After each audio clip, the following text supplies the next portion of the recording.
Hello, BookTube. It's Friday the 13th, and as I predicted, it has been an extremely bookish day for me. It also was characterized, I went out and about, I did some errands in the bright, beautiful spring day that's out there now. This is the very first slight touches of autumn, where it's still summery outside. And in addition to books, I had non-confrontation confrontations, a couple of them. I went to the subway, to take the subway to do my errands. I don't have to travel long. I got on the subway, and it was fairly crowded, and there was a guy who had a seat, and he was leaned all the way back, his legs were all the way forward, and one of them was crossed over the other, like he was in his easy chair in his living room. His crossed leg, the foot of his crossed leg, was jutting out, it was almost touching the opposite side of the car. So I did what I always do, I just walked right by him. I walked right up the aisle. I did not sidle around him like he was, because he was being rude. Instead, I walked right by him up the aisle, which meant that my body caught on his extended crossed foot and unhooked it from his leg until he was spread like a pair of scissors. And I sat down and he glared at me, but he couldn't say anything because he was 100% in the wrong. So I ignored him and I took out my Regency romance and I buried my nose in a book.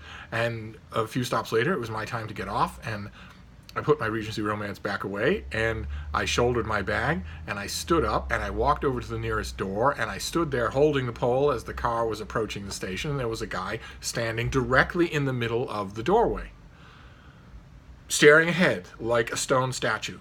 Like, the most important thing to me in the whole of my existence on Earth is to block this door and be an a-hole about it. So he wasn't staring a challenge at me or anybody else. He was just blocking the entire door. So you would either have to squeeze by him on either side, or you'd have to use a different door. And I don't do that. I don't do that at all. I just don't. So when the car came to a stop, I did something that I've actually had to train myself to do. Your body revolts against the idea, which is to walk right into someone. At normal walking speed, just walk directly into someone, not a shoulder, not excuse me, not anything like that, but to walk right into someone literally as though they weren't there. So you hit face to face, you hit shoulder to shoulder, you hit hip to hip, your knees hit, you just walk straight into the person. And I did that as soon as the doors opened, and he was propelled back onto the platform. He didn't fall. I confess I take a kind of pleasure when they fall, especially if they're holding lattes or a phone and it all goes flying. But he didn't fall. He maintained his footing. I ignored him. He glared at me, but once again, there was nothing he could do. He was completely in the wrong. And those two things together in one ride on one car with two different people reminded me why I take car services to go virtually anywhere. Because if somebody has so little in their life that they are willing to make a subway ride into the law of the jungle, is anybody going to challenge me? I'm being a jerk, and I know I am. Is anyone going to challenge me? If somebody's willing to do that, I don't want anything to do with them. They're going to soil my day. And that was before I even got to my errands.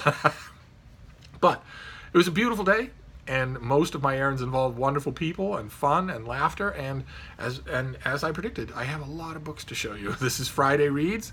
It's Friday the 13th, but I'm not going to be superstitious about it. And the first book that I want to show you, now that I'm done enforcing common courtesy in the city of Boston, my next 4 or 5 errands, I just decided on the spot, my next 4 or 5 errands, I will just take a car. To and fro. I will not bother with it. If that's what the subway's like, then no. But the first book that I want to show you is science fiction. And it's probably something that I could request from the publisher. Probably. I haven't really tried it. I will now that it's reliably this way. I saw this book in Vermont. I saw this book at a Books A Million in Vermont. And I in my mind, I thought, well, no, if it's in this bookstore, then it will be at Barnes & Noble, where I have a lifetime employee discount. So you should get it there for a couple of extra dollars. I could have read it by now, but instead I was springing for dirt-flavored candy. So I waited and made a mental note and went to Barnes & Noble and got this. This is the latest Star Trek novel. This is The Antares Maelstrom by Greg Cox. This is the original Star Trek, the original series, which somehow or other still has an ongoing series of novels. I guess the fan base must be good enough to keep them going. When you think about it, it doesn't make much sense. This entire reality, this entire continuum of Star Trek has been written out of official continuity. That we have closed the door on this world. no Star Trek series or movie will ever take place in this world again, as far as I know. Which means, why are you still writing adventures about the original Enterprise's adventures? I don't know, but I'm happy about it.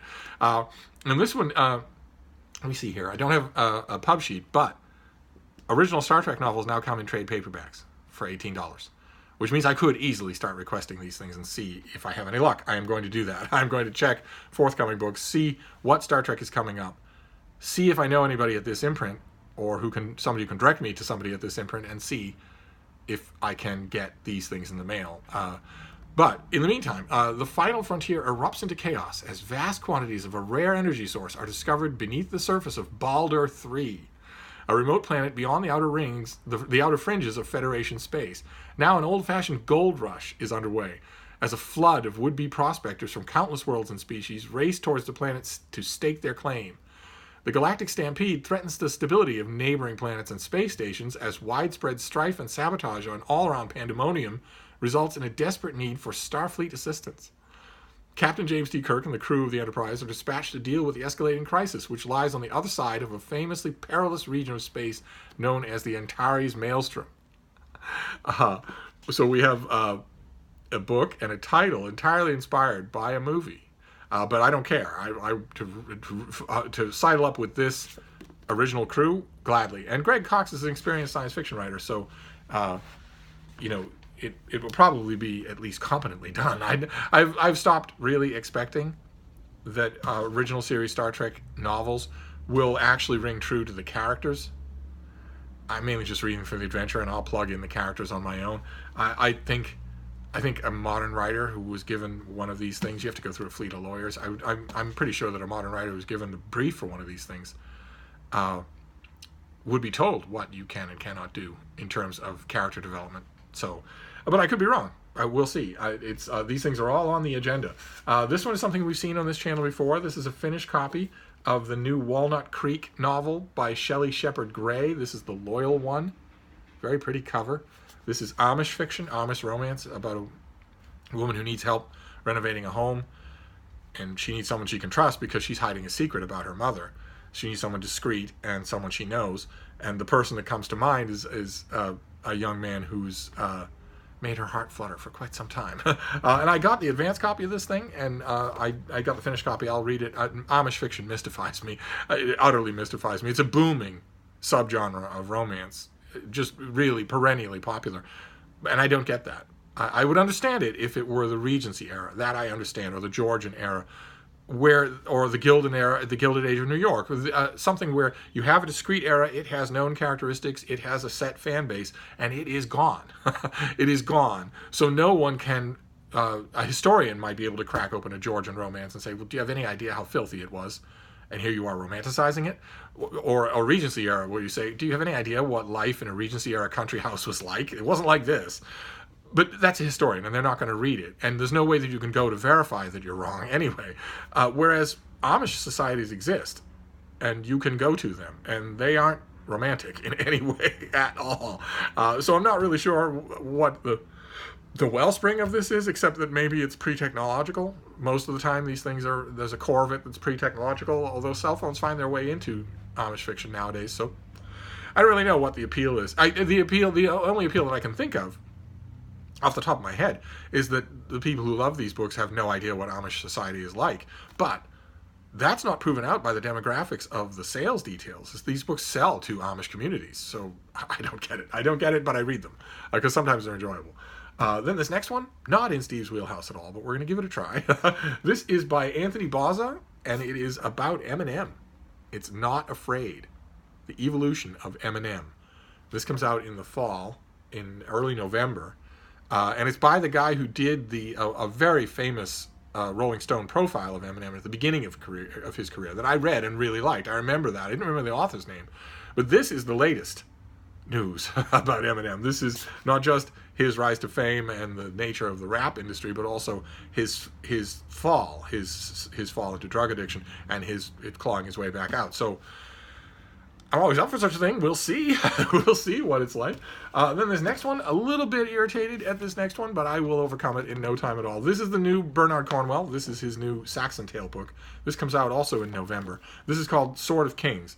And the reason I'm irritated with it is because it had a publicist identity tag on the front. Publicist, email, release date, whatnot. And it was slapped on the front instead of in a pub sheet on the inside to discourage a reviewer from reselling this book. And that pub sheet sticker was designed to destroy the book when you pull it off. Consciously.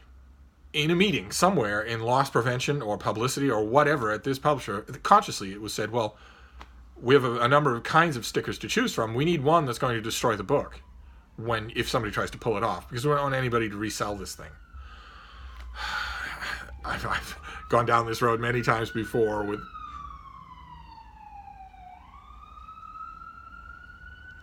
with advanced copies. It always bugs me, but in the case of the new Bernard Cornwell, these Saxon Tales are so good. I'll put up with it. And this one is this is the 12th installment. It's a time of political turmoil once more as the fading King Edward begins to lose control over his successors and their supporters. There are two potential heirs, possibly more, and doubt over whether the once separate states of Wessex and Mercia will hold together. Despite attempts at pulling him into the political fray, Uhtred of Bunnenberg cares solely about his beloved Northumbria and its continuing independence from southern control. And Uhtred is the star of the show here, him and his band of warriors and their friends. I remember the last one in good enough detail, so I'm just going to launch into this one. I'm not going to worry about finding it and rereading it. This next one is a finished copy of something we've seen on this channel before. I got a lot of emails about this from a lot of you, and I don't blame you. It sounds really good. This is Debbie Crombie. This is A Bitter Feast. This is the finished copy of a standalone book by a popular murder mystery author. Scotland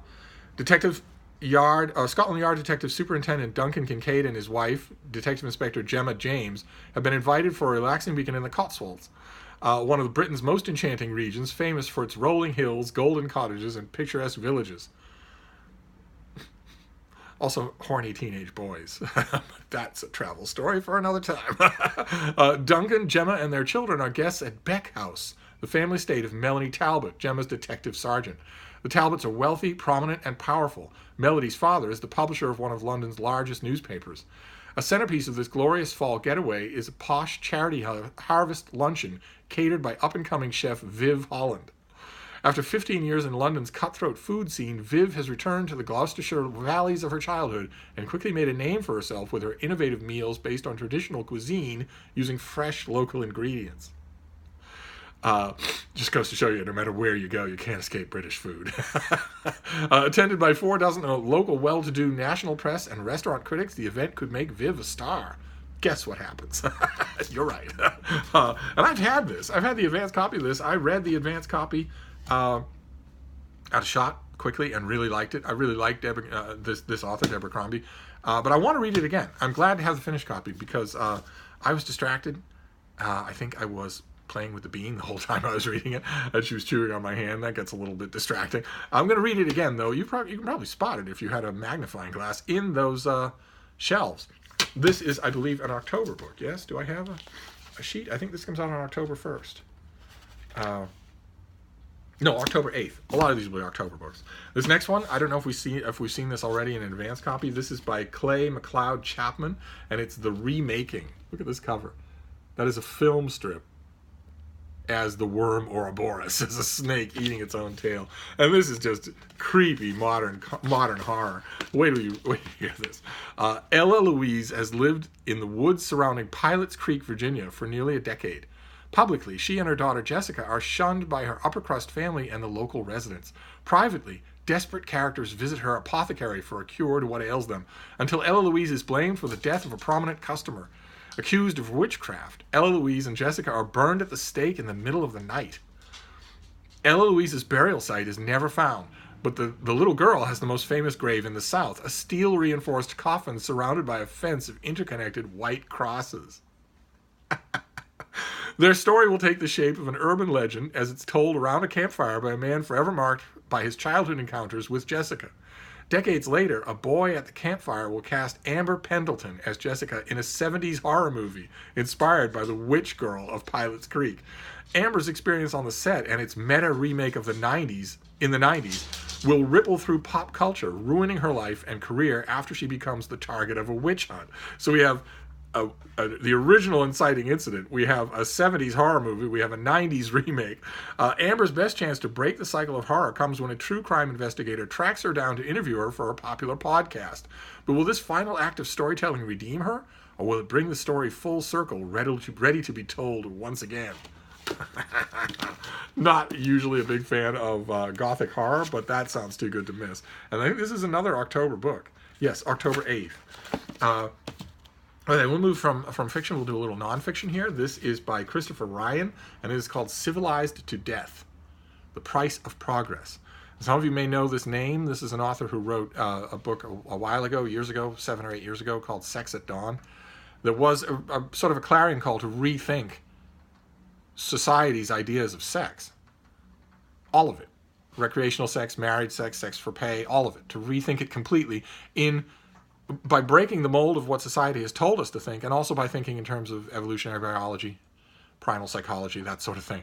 And here he does it to everything else. He takes, in this book, Civilized to Death, he takes that approach to society in general, to broader society. Is it really worth our time? Is it really a good thing for us to work all day long? And when we're done working all day long every day, is it really a good thing to come home to a stable house, secluded from the rest of the neighborhood, with the same people every day? All sorts of ideas like that at first you hear them and you think, what?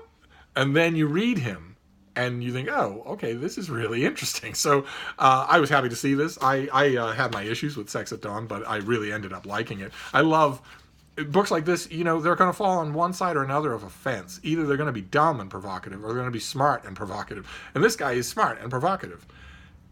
So I haven't read it yet, but I think I can probably recommend it. We shall see. It's on the Launchpad. This next one, also on the Launchpad. This is an author I have an uneven relationship with. And this you may have seen on the channel of my sister from another mister. Sarah from Steeped in Books has already talked about this book, so I feel like a loser for coming at it second. But nevertheless, it's on my radar. I'm not going to miss it, and it might be really good. It's a return to form for the author. This is Jojo Moyes, who did Me Before You. And this is The Giver of Stars. Very sedately nice cover there. And this is a historical fiction, which is a return to form for her. She's done that before, but she left it to do the Me Before You, the Me You series of books. And this is about a subject that we've already seen on this channel. This is about the library women of Kentucky who put books in saddlebags and rode off up into the mountains to be librarians, roving librarians for people who had no access to libraries. We saw that before in another book. And this one is set in Depression-era America. The breathtaking story of 5 extraordinary women and their remarkable journey through the mountains of Kentucky and beyond. And this is the previous book we saw. I don't remember the name of it. It had a long and bad title. It was really good. It was a really good book, but I don't remember the title. You could check Sarah's video, or I'll check it myself and put it there. But that book mainly centered on one person. This centers on a cast of 5 people and rotates between them. Alice Wright marries handsome American Bennett Van Cleve, hoping to escape her stifling life in England. But small-town Kentucky quickly proves equally claustrophobic, especially living alongside her overbearing father-in-law. So when a call goes out for a team of women to deliver books as part of Eleanor Roosevelt's new traveling library, Alice signs on enthusiastically. And she meets 4 other women, all of whom are coming from their own checkered past, all of whom are embracing this library service for reasons of their own, and they have adventures. It's a pretty thing, and it's new. I think it comes out in August. October. We'll be getting any more August books. This comes out on October 8th. And it won't take an hour to read, so we'll see. Maybe the Me You books were pleasing to me in a kind of predictable way. I thought they lacked a little bit of heft. Maybe this will have it. Maybe so. I'm certainly not ruling it out. This next one is a biography. It's a big, fat biography, fully illustrated. It's from Thames and Hudson, and this is Eileen Gray, Her Life and Work, by Peter Adam, who knew her. She was a famous architect. And he knew her in the very last decade of her life. and talked to her about her life, and eventually ended up writing this book, which is, it has, I really like the kind of, I don't know if you can make it out. You've got her in the prime of her life, but you've also got these architectural designs on the cover as well, with these doors and walls and whatnot. And this is a fully illustrated, it's a fully illustrated sort of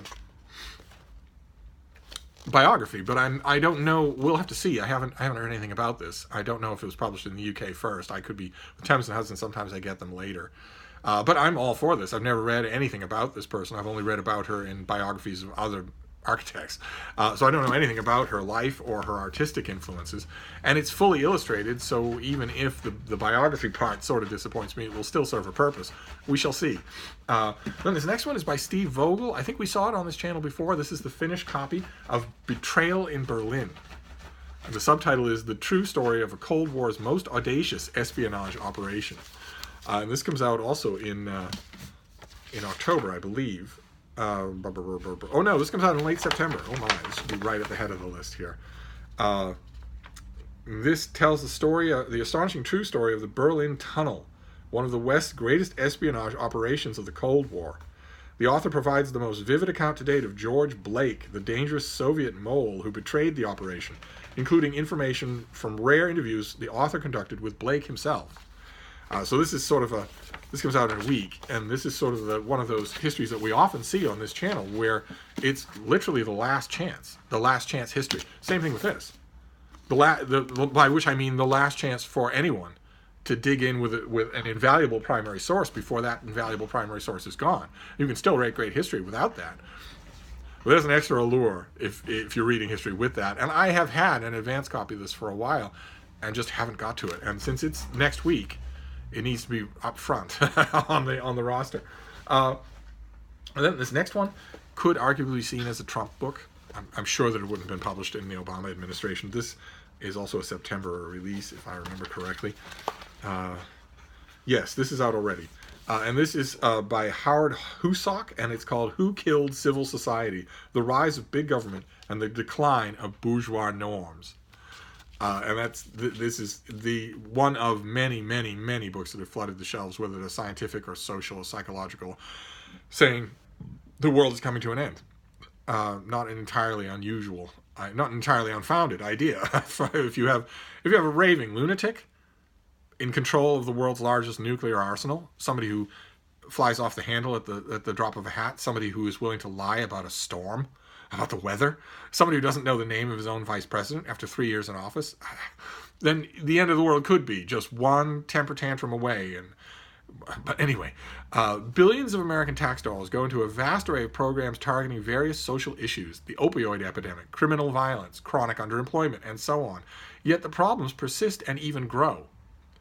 The author argues that we have lost sight of a more powerful strategy, a preventative strategy based on positive social norms. We'll see. Ordinarily, since 2016, when somebody says, what we really need to do is remember positive social norms. That's what we really need to do to solve these problems. You can throw money at them all you want, but the way to solve them is remembering positive social norms. Usually, I haven't read this book, don't know this author, but usually when you hear that, when you dig even a little, what that author is proposing is that no more children be born gay, no women work, and no minorities jockey with their betters for positions of authority. Usually, if you dig around, you will encounter crap like that. What these people want isn't a return to civil society. What they want is a return to civil society in the Northeast in the 1950s. But let's see, maybe I'm wrong. In the past, individuals and institutions of civil society actively promoted what may be called bourgeois norms to nurture healthy habits so that social problems wouldn't emerge in the first place. It was a formative effort. Today, a massive social service state instead takes a reformative approach to problems that have already become vexing. It offers counseling along with material support, but struggling communities have been more harmed than helped by government's embrace. Also, a talking point of those kinds of speakers is that any kind of social welfare program of any kind is hurting the people it's designed to help. And social service agencies have vested interest in continuance of problems. Another talking point. I don't know this author, but that's another talking point. That people who are administering school lunches or food stamps or whatever are in it for their own benefit. And they're not really trying to help poor people at all. Government can provide a financial safety net for citizens, but it cannot effectively create or promote healthy norms. Sure it can. Sure it can. What on earth does that mean? Sure it can. It does all the time. Nor should it try. That formative work is best done by civil society. This book focuses on 6 key figures in the history of social welfare to illuminate how norm-promoting culture was built, then lost, and how it can be revived.